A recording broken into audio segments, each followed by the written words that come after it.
Philosophy of mind is a branch of philosophy that studies the nature of the mind, mental events, mental functions, mental properties, consciousness, and the relationship to the physical body, particularly the brain.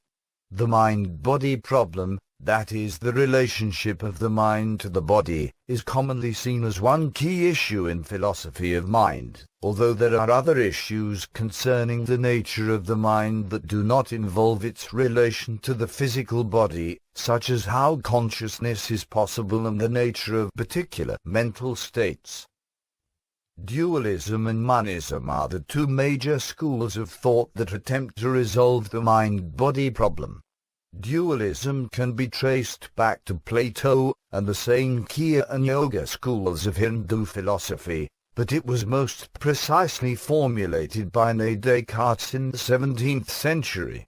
Substance dualists argue that the mind is an independently existing substance, whereas property dualists maintain that the mind is a group of independent properties that emerge from and cannot be reduced to the brain, but that it is not a distinct substance. Monism is the position that mind and body are not ontologically distinct kinds of entities, independent substances. This view was first advocated in Western philosophy by Parmenides in the 5th century BC and was later espoused by the 17th century rationalist Spinoza. Physicalists argue that only entities postulated by physical theory exist, and that mental processes will eventually be explained in terms of these entities as physical theory continues to evolve. Physicalists maintain various positions on the prospects of reducing mental properties to physical properties, many of whom adopt compatible forms of property dualism, and the ontological status of such mental properties remains unclear. Idealists maintain that the mind is all that exists and that the external world is either mental itself or an illusion created by the mind. Neutral monists such as Ernst Mach and William James argue that events in the world can be thought of as either mental, psychological, or physical depending on the network of relationships into which they enter, and dual aspect monists such as Spinoza adhere to the position that there is some other, neutral substance, and that both matter and mind are properties of this unknown substance. The most common monisms in the 20th and 21st centuries have all been variations of physicalism. These positions include behaviorism, the type identity theory, anomalous monism and functionalism. Most modern philosophers of mind adopt either a reductive or non-reductive physicalist's position, maintaining in their different ways that the mind is not something separate from the body. These approaches have been particularly influential in the sciences, especially in the fields of sociobiology, computer science, evolutionary psychology and the various neurosciences. Other philosophers, however, adopt a non-physicalist's position that challenges the notion that the mind is a purely physical construct. Reductive physicalists assert that all mental states and properties will eventually be explained by scientific accounts of physiological processes and states. Non-reductive physicalists argue that although the mind is not a separate substance, mental properties supervene on physical properties, or that the predicates and vocabulary used in mental descriptions and explanations are indispensable, and cannot be reduced to the language and lower-level explanations of physical science.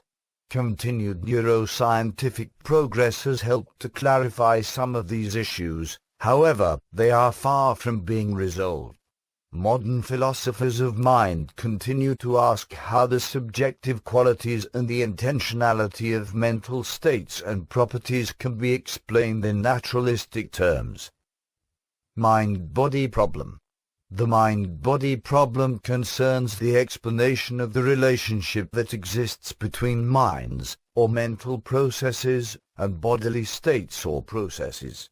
The main aim of philosophers working in this area is to determine the nature of the mind and mental states processes, and how, or even if, Minds are affected by and can affect the body. Our perceptual experiences depend on stimuli that arrive at our various sensory organs from the external world, and these stimuli cause changes in our mental states, ultimately causing us to feel a sensation, which may be pleasant or unpleasant. Someone's desire for a slice of pizza, for example, will tend to cause that person to move his or her body in a specific manner and in a specific direction to obtain what he or she wants. The question, then, is how it can be possible for conscious experiences to arise out of a lump of grey matter endowed with nothing but electrochemical properties. A related problem is how someone's propositional attitudes, for example, beliefs and desires, cause that individual's neurons to fire and his muscles to contract. These comprise some of the puzzles that have confronted epistemologists and philosophers of mind from at least the time of Descartes. Dualist solutions to the mind-body problem. Dualism is a set of views about the relationship between mind and matter, or body. It begins with the claim that mental phenomena are, in some respects, non-physical. One of the earliest known formulations of mind-body dualism was expressed in the Eastern Sankhya and Yoga schools of Hindu philosophy, 650 BC, which divided the world into pure Russia, mind-spirit, and prakriti, material substance. Specifically, the Yoga Sutra of Patanjali presents an analytical approach to the nature of the mind. In Western philosophy, the earliest discussions of dualist ideas are in the writings of Plato, who maintained that humans, intelligence, a faculty of the mind or soul, could not be identified with or explained in terms of their physical body. However, the best-known version of dualism is due to Descartes, 1641, and holds that the mind is a non-extended, non-physical substance, a res cogitans. Descartes was the first to clearly identify the mind with consciousness and self-awareness, and to distinguish this from the brain, which was the seat of intelligence. He was therefore the first to formulate the mind-body problem in the form in which it still exists today. Arguments for dualism. The most frequently used argument in favor of dualism is that it appeals to the common-sense intuition that conscious experience is distinct from inanimate matter. If asked what the mind is, the average person would usually respond by identifying it with their self, their personality, their soul, or some other such entity. They would almost certainly deny that the mind simply is the brain, or vice versa, finding the idea that there is just one ontological entity at play to be too mechanistic, or simply unintelligible. Many modern philosophers of mind think that these intuitions are misleading and that we should use our critical faculties, along with empirical evidence from the sciences, to examine these assumptions to determine whether there is any real basis to them. Another important argument in favor of dualism is that the mental and the physical seem to have quite different, and perhaps irreconcilable, properties. Mental events have a subjective quality, whereas physical events do not. So, for example, one can reasonably ask what a burnt finger feels like, or what a blue sky looks like, or what nice music sounds like to a person. But it is meaningless, or at least odd, to ask what a surge in the uptake of glutamate in the dorsolateral portion of the hippocampus feels like. Philosophers of mind call the subjective aspects of mental events qualia, or raw feels. There is something that it is like to feel pain, to see a familiar shade of blue, and so on. There are qualia involved in these mental events that seem particularly difficult to reduce to anything physical. David Chalmers explains this argument by stating that we could conceivably know all the objective information about something, such as the brain states and wavelengths of light involved with seeing the color red, but still not know something fundamental about the situation, what it is like to see the color red. If consciousness, the mind, can exist independently of physical reality, the brain, one must explain how physical memories are created concerning consciousness. Dualism must therefore explain how consciousness affects physical reality. One possible explanation is that of a miracle, proposed by Arnold Duelist and Nicholas Malebranche, where all mind-body interactions require the direct intervention of God. Another possible argument that has been proposed by C.S. Lewis is the argument from reason. If, as monism implies, all of our thoughts are the effects of physical causes, then we have no reason for assuming that they are also the consequent of a reasonable ground. Knowledge, however, is apprehended by reasoning from ground to consequent. Therefore, if monism is correct, there will be no way of knowing this or anything else. We could not even suppose it, except by a fluke. The zombie argument is based on a thought experiment proposed by Todd Moody, and developed by David Chalmers in his book The Conscious Mind. The basic idea is that one can imagine one's body, and therefore conceive the existence of one's body, without any conscious states being associated with this body. Chalmers' argument is that it seems very plausible that such a being could exist because all that is needed is that all and only the things that the physical sciences describe about a zombie must be true of it. Since none of the concepts involved in these sciences make reference to consciousness or other mental phenomena, and any physical entity can be by definition described scientifically via physics, the move from conceivability to possibility is not such a large one.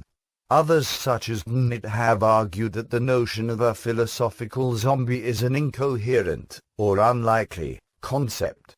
It has been argued under physicalism that one must either believe that anyone including oneself might be a zombie or that no one can be a zombie, following from the assertion that one's own conviction about being or not being a zombie is a product of the physical world and is therefore no different from anyone else's.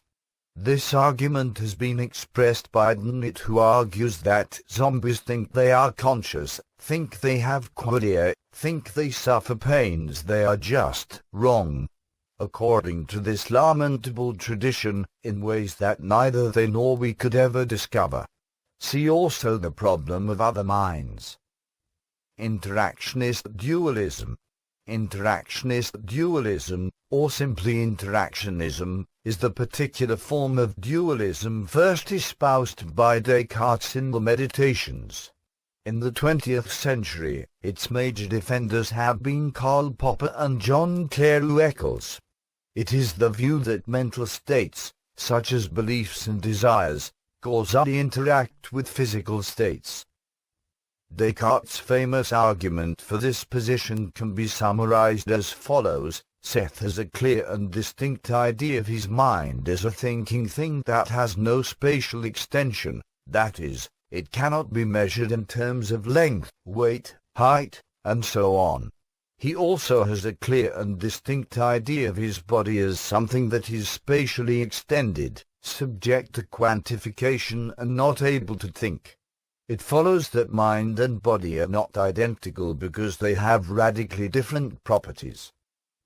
At the same time, however, it is clear that Seth's mental states, desires, beliefs, etc., have causal effects on his body and vice versa. A child touches a hot stove, physical event, which causes pain, mental event, and makes her yell, physical event. This in turn provokes a sense of fear and protectiveness in the caregiver, mental event, and so on. Descartes' argument crucially depends on the premise that what Seth believes to be clear and distinct ideas in his mind are necessarily true. Many contemporary philosophers doubt this. For example, Joseph Agassi suggests that several scientific discoveries made since the early 20th century have undermined the idea of privileged access to one's own ideas. Freud claimed that a psychologically trained observer can understand a person's unconscious motivations better than the person himself does. Hume has shown that a philosopher of science can know a person's methods of discovery better than that person herself does, while Malinowski has shown that an anthropologist can know a person's customs and habits better than the person whose customs and habits they are. He also asserts that modern psychological experiments that cause people to see things that are not there provide grounds for rejecting Descartes' argument, because scientists can describe a person's perceptions better than the person herself can. The weakness common to all these arguments against interactionism is that they put all introspective insight in doubt. We know people make mistakes about the world, including another's internal states, but not always. Therefore, it is logically absurd to assume persons are always in error about their own mental states and judgments about the nature of the mind itself. Psychophysical parallelism. Psychophysical parallelism, or simply parallelism, is the view that mind and body, while having distinct ontological statuses, do not causally influence one another. Instead, they run along parallel paths. Mind events causally interact with mind events and brain events causally interact with brain events, and only seem to influence each other. This view was most prominently defended by Gottfried Leibniz. Although Leibniz was an ontological monist who believed that only one type of substance, the monad, exists in the universe, and that everything is reducible to it, he nonetheless maintained that there was an important distinction between the mental and the physical in terms of causation. He held that God had arranged things in advance so that minds and bodies would be in harmony with each other. This is known as the doctrine of pre-established harmony. Occasionalism. Occasionalism is the view espoused by Nicholas Malebranche that asserts that all supposedly causal relations between physical events, or between physical and mental events, are not really causal at all. While body and mind are different substances, causes, whether mental or physical, are related to their effects by an act of God's intervention on each specific occasion. Property dualism. Property dualism is the view that the world is constituted of just one kind of substance, the physical kind, and there exist two distinct kinds of properties, physical properties and mental properties. In other words, it is the view that non-physical, mental properties, such as beliefs, desires and emotions, inhere in some physical bodies, at least, brains. How mental and physical properties relate causally depends on the variety of property dualism in question, and is not always a clear issue. Subvarieties of property dualism include: strong emergentism asserts that when matter is organized in the appropriate way, that is, in the way that living human bodies are organized, mental properties emerge in a way not fully accountable for by physical laws. Hence, it is a form of emergent materialism. These emergent properties have an independent ontological status and cannot be reduced to, or explained in terms of, the physical substrate from which they emerge. They are dependent on the physical properties from which they emerge, but opinions vary as to the coherence of top-down causation, that is, the causal effectiveness of such properties. A form of property dualism has been espoused by David Chalmers, and the concept has undergone something of a renaissance in recent years, but was already suggested in the 19th century by William James. Epiphenomenalism is a doctrine first formulated by Thomas Henry Huxley. It consists of the view that mental phenomena are causally ineffectual, where one or more mental states do not have any influence on physical states. Physical events can cause other physical events, and physical events can cause mental events, but mental events cannot cause anything, since they are just causally inert byproducts, that is, epiphenomena, of the physical world. This view has been defended most strongly in recent times by Frank Jackson. Non-reductive physicalism is the view that mental properties form a separate ontological class to physical properties. Mental states, such as qualia, are not reducible to physical states. The ontological stance towards qualia in the case of non-reductive physicalism does not imply that qualia are causally inert. This is what distinguishes it from epiphenomenalism. Panpsychism is the view that all matter has a mental aspect, or, alternatively, all objects have a unified center of experience or point of view. Superficially, it seems to be a form of property dualism, since it regards everything as having both mental and physical properties. However, some panpsychists say mechanical behavior is derived from primitive mentality of atoms and molecules as a sophisticated mentality and organic behavior, the difference being attributed to the presence or absence of complex structure in a compound object. So long as the reduction of non-mental properties to mental ones is in place, panpsychism is not a strong form of property dualism, otherwise it is. Dual aspect theory.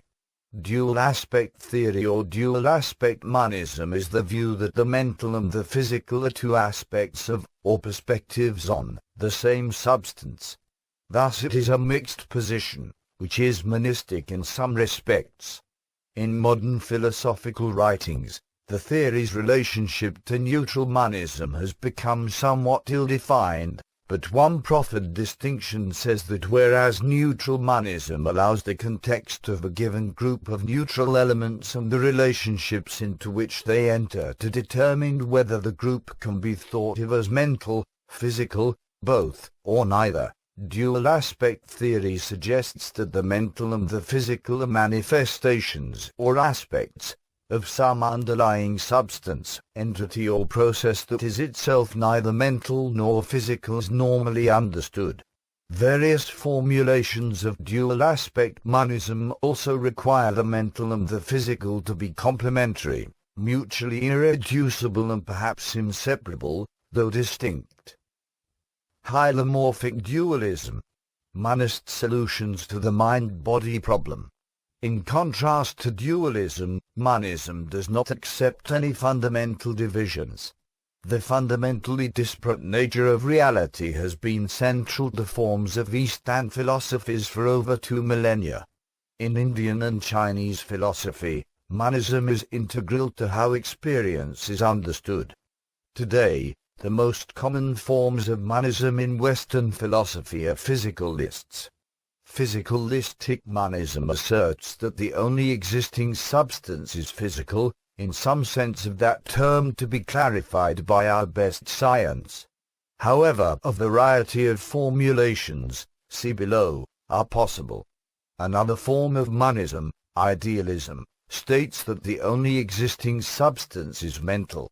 Although pure idealism, such as that of George Berkeley, is uncommon in contemporary Western philosophy, a more sophisticated variant called panpsychism, according to which mental experience and properties may be at the foundation of physical experience and properties, has been espoused by some philosophers such as Alfred North Whitehead and David Ray Griffin. Phenomenalism is the theory that representations, or sense data, of external objects are all that exist. Such a view was briefly adopted by Bertrand Russell and many of the logical positivists during the early 20th century. A third possibility is to accept the existence of a basic substance that is neither physical nor mental. The mental and physical would then both be properties of this neutral substance. Such a position was adopted by Baruch Spinoza and was popularized by Ernst Mach in the 19th century. This neutral monism, as it is called, resembles property dualism. Physicalistic monisms. Behaviorism. Behaviorism dominated philosophy of mind for much of the 20th century, especially the first half. In psychology, behaviorism developed as a reaction to the inadequacies of introspectionism. Introspective reports on one's own interior mental life are not subject to careful examination for accuracy and cannot be used to form predictive generalizations. Without generalizability and the possibility of third-person examination, the behaviorists argued, psychology cannot be scientific. The way out, therefore, was to eliminate the idea of an interior mental life, and hence an ontologically independent mind, altogether, and focus instead on the description of observable behavior. Parallel to these developments in psychology, a philosophical behaviorism, sometimes called logical behaviorism, was developed. This is characterized by a strong verificationism, which generally considers unverifiable statements about interior mental life senseless. For the behaviorist, mental states are not interior states on which one can make introspective reports. They are just descriptions of behavior or dispositions to behave in certain ways, made by third parties to explain and predict another's behavior. Philosophical behaviorism has fallen out of favor since the latter half of the 20th century, coinciding with the rise of cognitivism. Cognitivists reject behaviorism due to several perceived problems. For example, behaviorism could be said to be counterintuitive when it maintains that someone is talking about behavior in the event that a person is experiencing a painful headache. Identity theory. Type physicalism, or type identity theory, was developed by John Smart and Uline places a direct reaction to the failure of behaviorism. These philosophers reasoned that, if mental states are something material but not behavioral, then mental states are probably identical to internal states of the brain. In very simplified terms, a mental state M is nothing other than brain state B. The mental state, desire for a cup of coffee, would thus be nothing more than the firing of certain neurons in certain brain regions. Despite its initial plausibility, the identity theory faces a strong challenge in the form of the thesis of multiple realizability, first formulated by Hilary Putnam. It is obvious that not only humans, but many different species of animals can, for example, experience pain. However, it seems highly unlikely that all of these diverse organisms with the same pain experience are in the identical brain state. And if this is the case, then pain cannot be identical to a specific brain state. The identity theory is thus empirically unfounded. On the other hand, even granted the above, it does not follow that identity theories of all types must be abandoned. According to token identity theories, the fact that a certain brain state is connected with only one mental state of a person does not have to mean that there is an absolute correlation between types of mental state and types of brain state.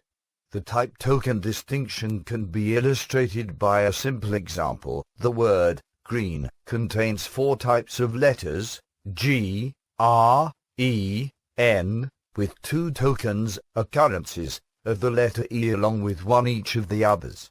The idea of token identity is that only particular occurrences of mental events are identical with particular occurrences or tokenings of physical events. Anomalous monism, see below, and most other non-reductive physicalisms are token identity theories. Despite these problems, there is a renewed interest in the type identity theory today, primarily due to the influence of Jae-Gwon Kim. Functionalism. Functionalism was formulated by Hilary Putnam and Jerry Fodor as a reaction to the inadequacies of the identity theory. put Nahm and Fodor saw mental states in terms of an empirical computational theory of the mind. At about the same time or slightly after, Deutschmark, Armstrong and David Kellogg Lewis formulated a version of functionalism that analyzed the mental concepts of folk psychology in terms of functional roles. Finally, Wittgenstein's idea of meaning as used led to a version of functionalism as a theory of meaning further developed by Wilfrid Sellers and Gilbert Harman. Another one, psychofunctionalism, is an approach adopted by the naturalistic philosophy of mind associated with Jerry Fodor and Zenon Pylyshyn. What all these different varieties of functionalism share in common is the thesis that mental states are characterized by their causal relations with other mental states and with sensory inputs and behavioral outputs. That is, functionalism abstracts away from the details of the physical implementation of a mental state by characterizing it in terms of non-mental functional properties. For example, a kidney is characterized scientifically by its functional role in filtering blood and maintaining certain chemical balances. From this point of view, it does not really matter whether the kidney be made up of organic tissue, plastic nanotubes or silicon chips. It is the role that it plays and its relations to other organs that define it as a kidney. Non-reductive physicalism. Non-reductionist philosophers hold firmly to two essential convictions with regard to mind-body relations. 1. Physicalism is true and mental states must be physical states, but 2. All reductionist proposals are unsatisfactory. Mental states cannot be reduced to behavior, brain states or functional states. Hence, the question arises whether there can still be a non-reductive physicalism. Donald Davidson's anomalous monism is an attempt to formulate such a physicalism. Davidson uses the thesis of supervenience. Mental states supervene on physical states, but are not reducible to them. Supervenience, therefore, describes a functional dependence. There can be no change in the mental without some change in the physical, causal reducibility between the mental and physical without ontological reducibility. Because non-reductive physicalist theories attempt to both retain the ontological distinction between mind and body and to try to solve the surfeit of explanations puzzle in some way, critics often see this as a paradox and point out the similarities to epiphenomenalism, in that it is the brain that is seen as the root cause, not the mind, and the mind seems to be rendered inert. Epiphenomenalism regards one or more mental states as the byproduct of physical brain states, having no influence on physical states. The interaction is one way, solving the surfeit of explanations puzzle, but leaving us with non-reducible mental states, as a byproduct of brain states, causally reducible, but ontologically irreducible to physical states. Pain would be seen by epiphenomenalists as being caused by the brain state but as not having effects on other brain states, though it might have effects on other mental states, that is, cause distress. Weak emergentism. Weak emergentism is a form of non-reductive physicalism that involves a layered view of nature, with the layers arranged in terms of increasing complexity and each corresponding to its own special science. Some philosophers hold that emergent properties causally interact with more fundamental levels, while others maintain that higher-order properties simply supervene over lower levels without direct causal interaction. The latter group therefore holds a less strict, or weaker, definition of emergentism, which can be rigorously stated as follows: a property P of composite object O is emergent if it is metaphysically impossible for another object to lack property P if that object is composed of parts with intrinsic properties identical to those in O and has those parts in an identical configuration. Sometimes emergentists use the example of water having a new property when hydrogen H and oxygen O combine to form H2O, water. In this example there emerges a new property of a transparent liquid that would not have been predicted by understanding hydrogen and oxygen as gases. This is analogous to physical properties of the brain giving rise to a mental state. Emergentists try to solve the notorious mind-body gap this way. One problem for emergentism is the idea of causal closure in the world that does not allow for a mind-to-body causation. Eliminative Materialism. If one is a materialist and believes that all aspects of our common-sense psychology will find reduction to a mature cognitive neuroscience, and that non-reductive materialism is mistaken, then one can adopt a final, more radical position, eliminative materialism. There are several varieties of eliminative materialism, but all maintain that our common sense, folk psychology, badly misrepresents the nature of some aspect of cognition. Eliminativists such as Patricia and Paul Churchland argue that while folk psychology treats cognition as fundamentally sentence-like, the non-linguistic vector matrix model of neural network theory or connectionism will prove to be a much more accurate account of how the brain works. The Churchlands often invoke the fate of other, erroneous popular theories and ontologies that have arisen in the course of history. For example, Ptolemaic astronomy served to explain and roughly predict the motions of the planets for centuries, but eventually this model of the solar system was eliminated in favor of the Copernican model. The Churchlands believe the same eliminative fate awaits the sentence cruncher model of the mind, in which thought and behavior are the result of manipulating sentence-like states called propositional attitudes. Non-physicalist monisms. Idealism.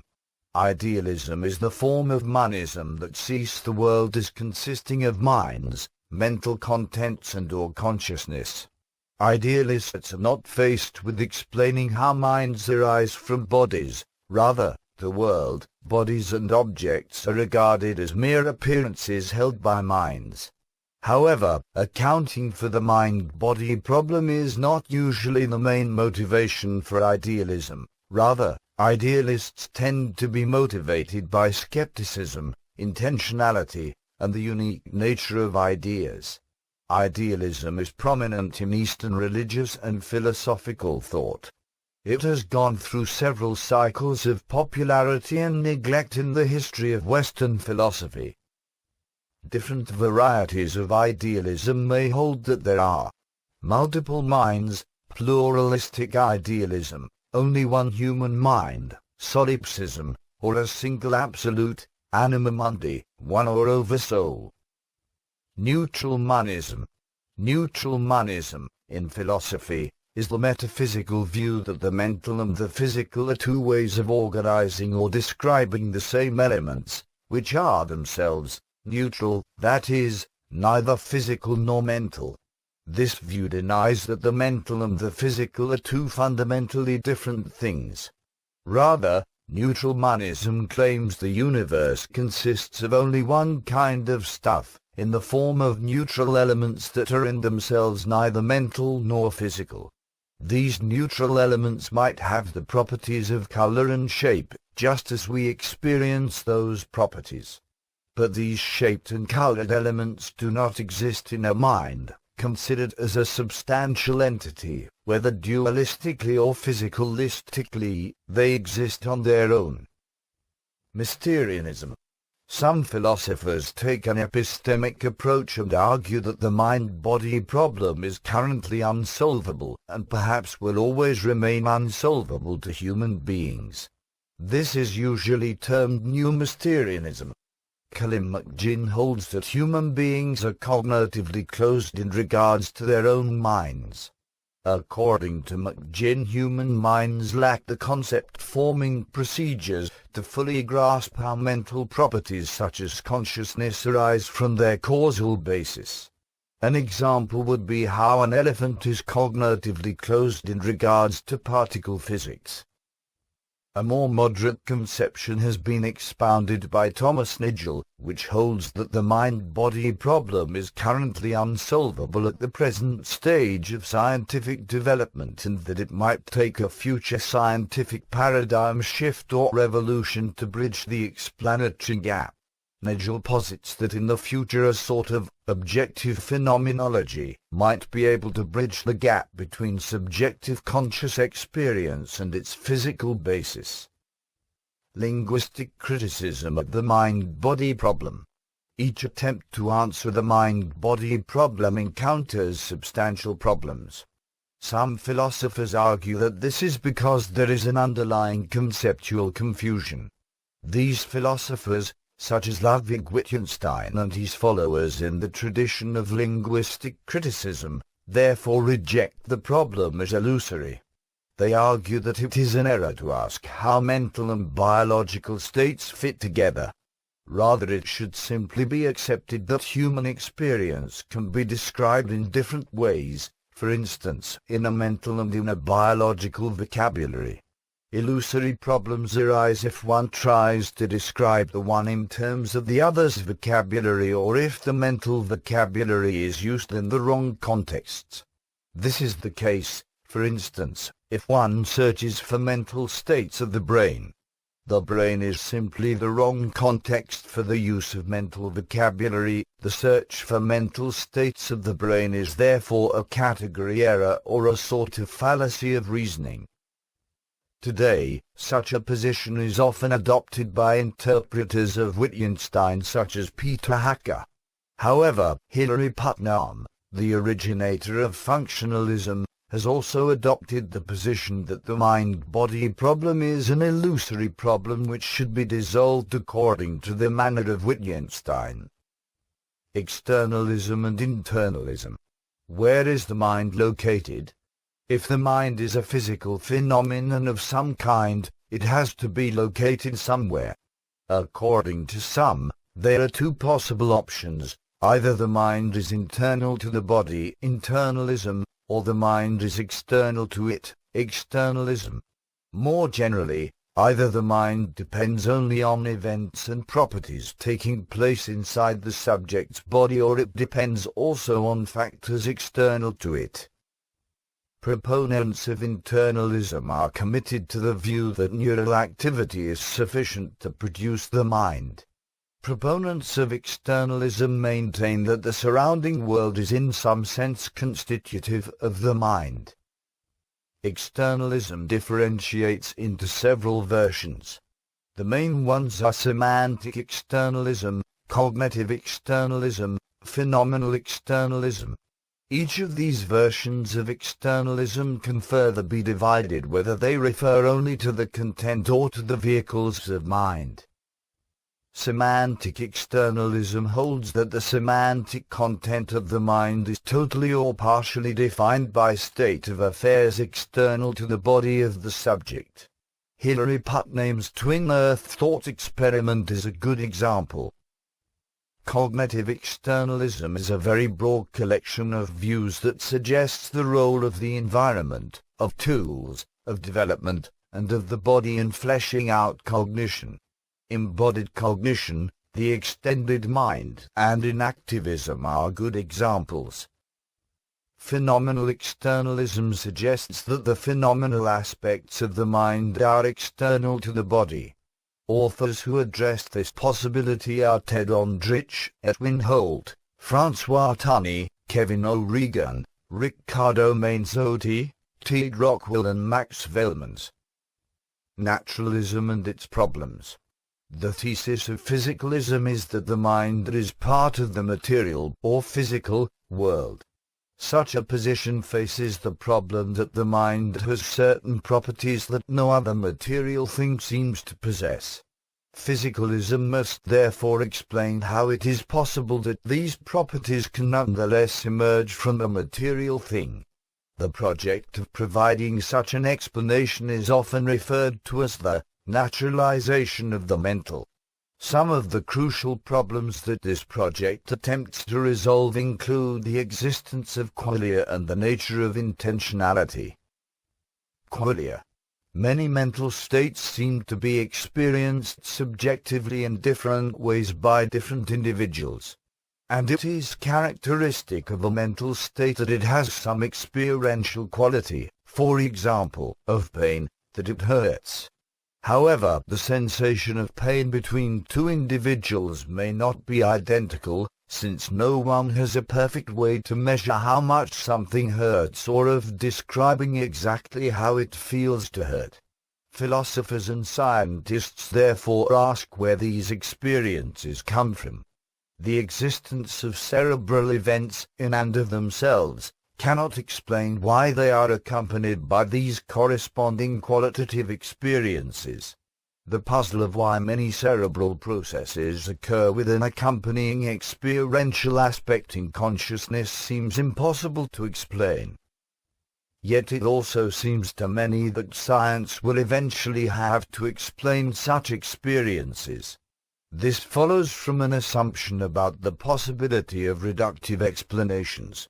According to this view, if an attempt can be successfully made to explain a phenomenon reductively, for example, water, then it can be explained why the phenomenon has all of its properties, for example, fluidity, transparency. In the case of mental states, this means that there needs to be an explanation of why they have the property of being experienced in a certain way. The 20th century German philosopher Martin Heidegger criticized the ontological assumptions underpinning such a reductive model, and claimed that it was impossible to make sense of experience in these terms.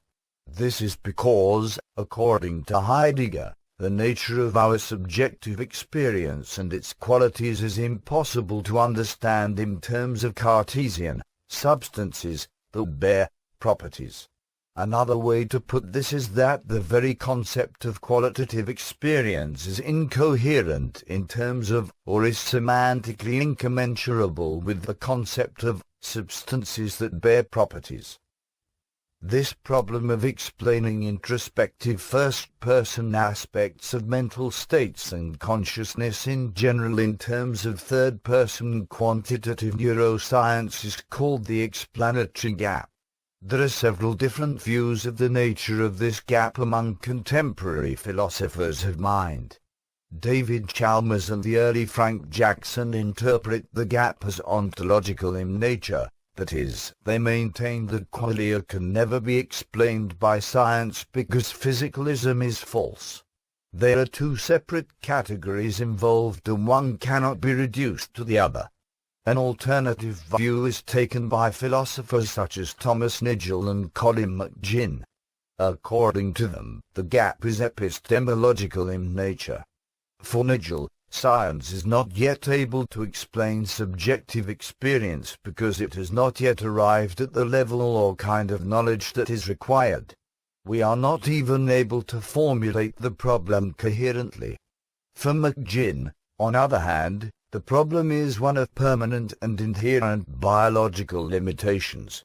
We are not able to resolve the explanatory gap because the realm of subjective experiences is cognitively closed to us in the same manner that quantum physics is cognitively closed to elephants.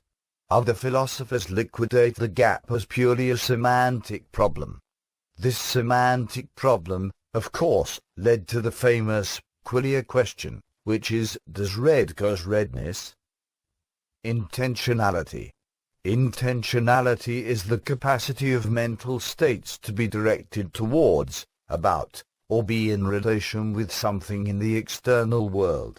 This property of mental states entails that they have contents and semantic reference and can therefore be assigned truth values.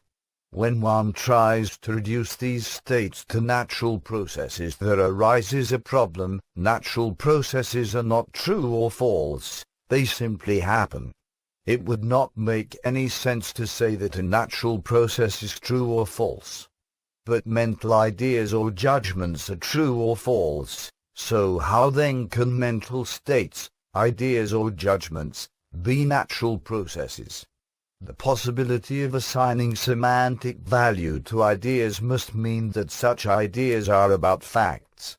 Thus, for example, the idea that Herodotus was a historian refers to Herodotus and to the fact that he was a historian. If the fact is true, then the idea is true, otherwise, it is false. But where does this relation come from? In the brain, they are only electrochemical processes, and these seem not to have anything to do with Herodotus. Philosophy of perception. Philosophy of perception is concerned with the nature of perceptual experience and the status of perceptual objects, in particular how perceptual experience relates to appearances and beliefs about the world. The main contemporary views within philosophy of perception include naive realism, inactivism and representational views. Philosophy of mind and science. Humans are corporeal beings and, as such, they are subject to examination and description by the natural sciences. Since mental processes are intimately related to bodily processes, the descriptions that the natural sciences furnish of human beings play an important role in the philosophy of mind. There are many scientific disciplines that study processes related to the mental. The list of such sciences includes biology, computer science, cognitive science, cybernetics, linguistics, medicine, pharmacology, and psychology. Neurobiology. The theoretical background of biology, as is the case with modern natural sciences in general, is fundamentally materialistic. The objects of study are, in the first place, physical processes, which are considered to be the foundations of mental activity and behavior. The increasing success of biology in the explanation of mental phenomena can be seen by the absence of any empirical refutation of its fundamental presupposition. There can be no change in the mental states of a person without a change in brain states. Within the field of neurobiology, there are many subdisciplines that are concerned with the relations between mental and physical states and processes. Sensory neurophysiology investigates the relation between the processes of perception and stimulation. Cognitive neuroscience studies the correlations between mental processes and neural processes. Neuropsychology describes the dependence of mental faculties on specific anatomical regions of the brain. Lastly, evolutionary biology studies the origins and development of the human nervous system and, inasmuch as this is the basis of the mind, also describes the ontogenetic and phylogenetic development of mental phenomena beginning from their most primitive stages. Evolutionary biology furthermore places tight constraints on any philosophical theory of the mind, as the gene-based mechanism of natural selection does not allow any giant leaps in the development of neural complexity or neural software, but only incremental steps over long time periods. Since the 1980s, sophisticated neuroimaging procedures, such as fMRI, above, have furnished increasing knowledge about the workings of the human brain, shedding light on ancient philosophical problems. The methodological breakthroughs of the neurosciences, in particular the introduction of high-tech neuroimaging procedures, has propelled scientists toward the elaboration of increasingly ambitious research programs. One of the main goals is to describe and comprehend the neural processes which correspond to mental functions. See neural correlate. Several groups are inspired by these advances. Computer science. Computer science concerns itself with the automatic processing of information, or at least with physical systems of symbols to which information is assigned, by means of such things as computers. From the beginning, Computer programmers have been able to develop programs that permit computers to carry out tasks for which organic beings need a mind. A simple example is multiplication. But it is clear that computers do not use a mind to multiply. Could they, someday, come to have what we call a mind? This question has been propelled into the forefront of much philosophical debate because of investigations in the field of artificial intelligence, AI. Within AI, it is common to distinguish between a modest research program and a more ambitious one. This distinction was coined by John Searle in terms of a weaker I and stronger I. The exclusive objective of weaker I, according to Searle, is the successful simulation of mental states, with no attempt to make computers become conscious or aware, etc. The objective of stronger I, on the contrary, is a computer with consciousness similar to that of human beings. The program of stronger I goes back to one of the pioneers of computation, Alan Turing. As an answer to the question, can computers think? He formulated the famous Turing test.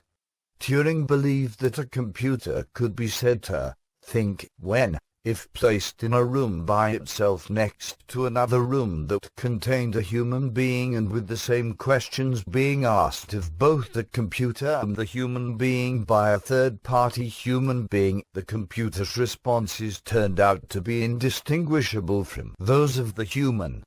Essentially, Turing's view of machine intelligence followed the behaviorist model of the mind. Intelligence is as intelligence does. The Turing test has received many criticisms, among which the most famous is probably the Chinese room thought experiment formulated by Searle. The question about the possible sensitivity, qualia, of computers or robots still remains open. Some computer scientists believe that the specialty of AI can still make new contributions to the resolution of the mind-body problem. They suggest that based on the reciprocal influences between software and hardware that takes place in all computers, it is possible that someday theories can be discovered that help us to understand the reciprocal influences between the human mind and the brain, wetware.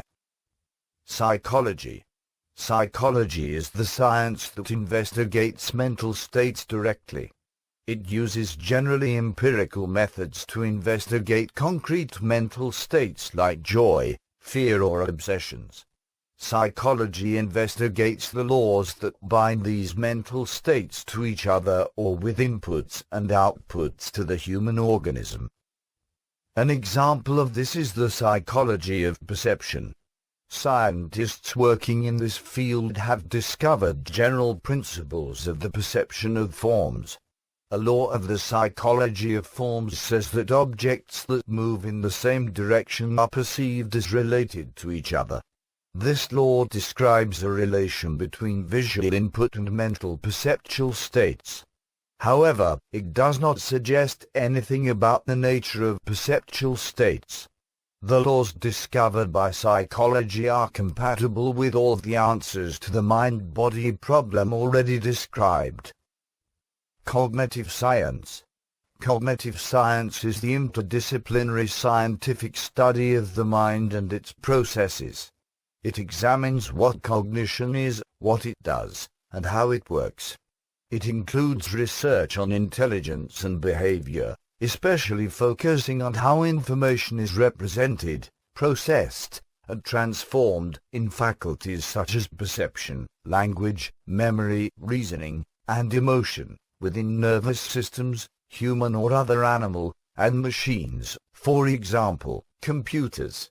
Cognitive science consists of multiple research disciplines, including psychology, artificial intelligence, philosophy, neuroscience, linguistics, anthropology, sociology, and education.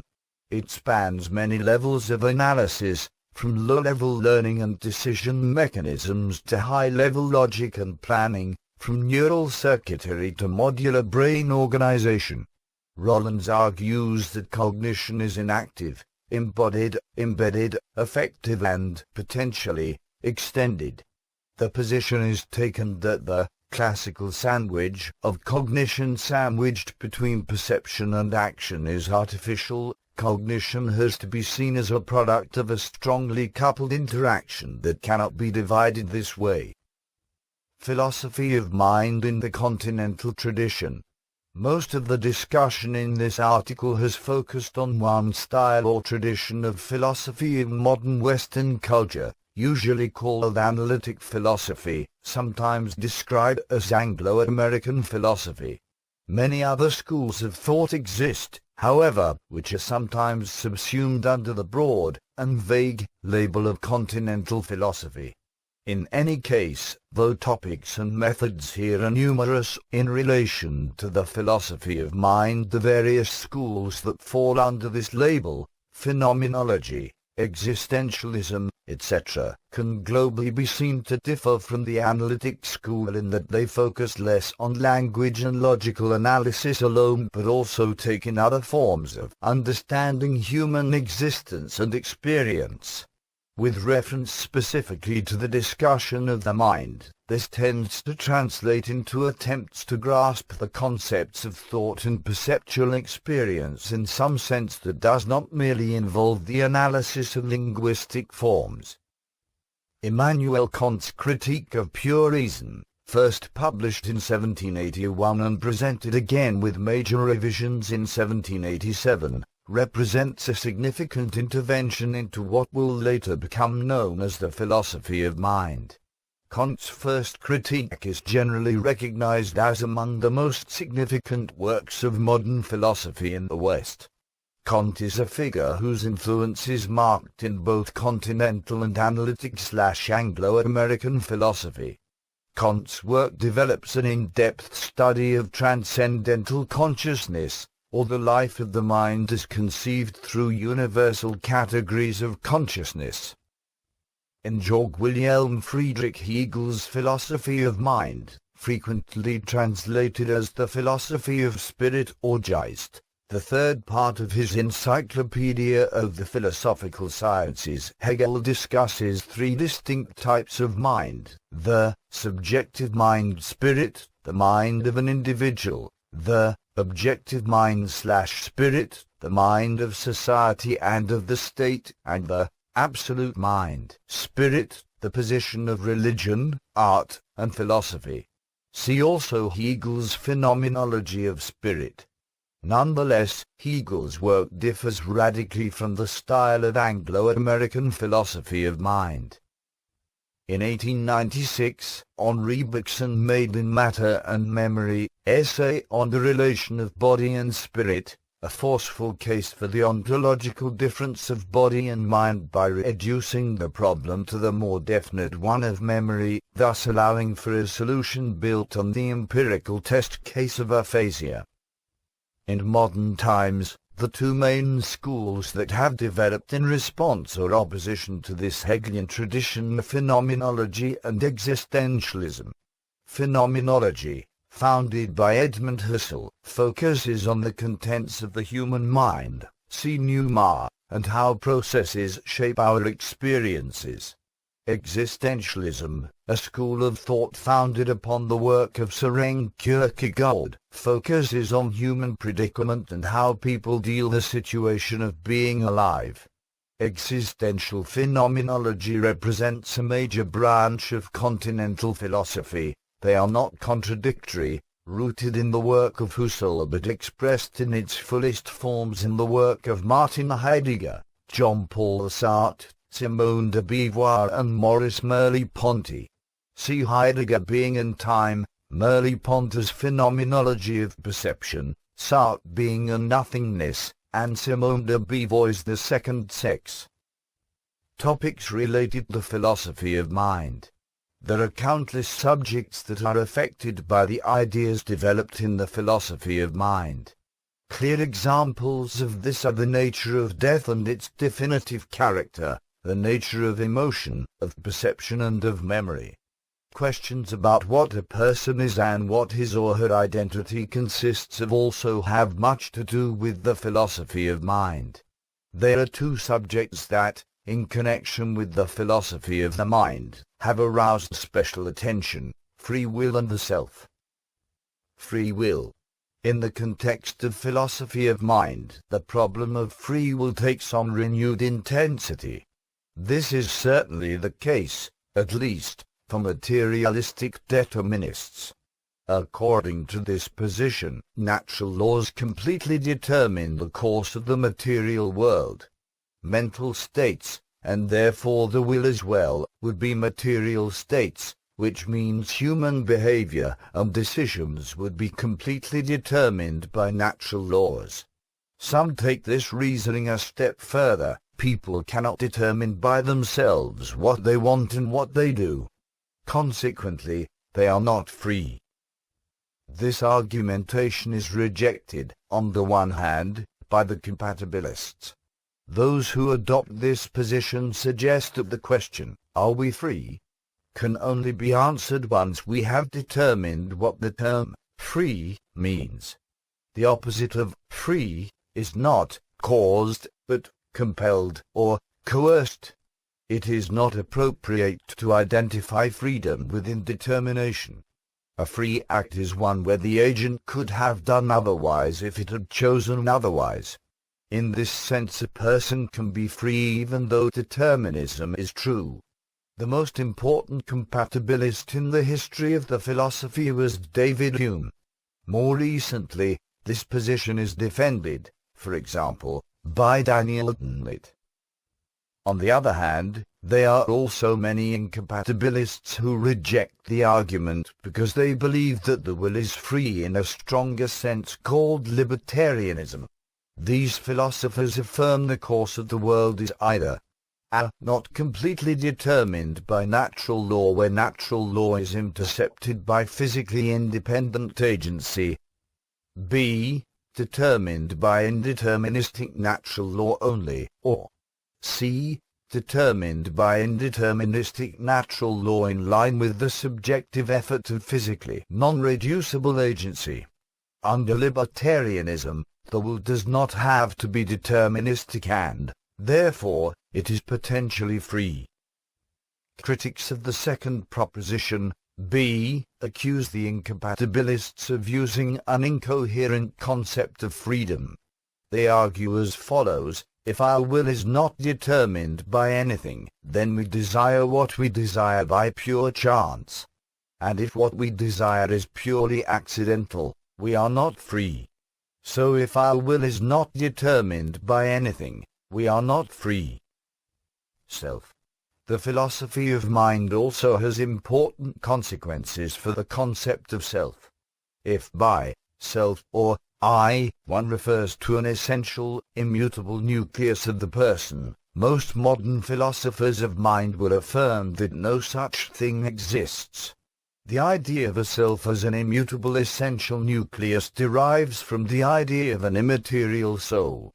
Such an idea is unacceptable to most contemporary philosophers, due to their physicalistic orientations, and due to a general acceptance among philosophers of the skepticism of the concept of self by David Hume, who can never catch himself not doing, thinking or feeling anything.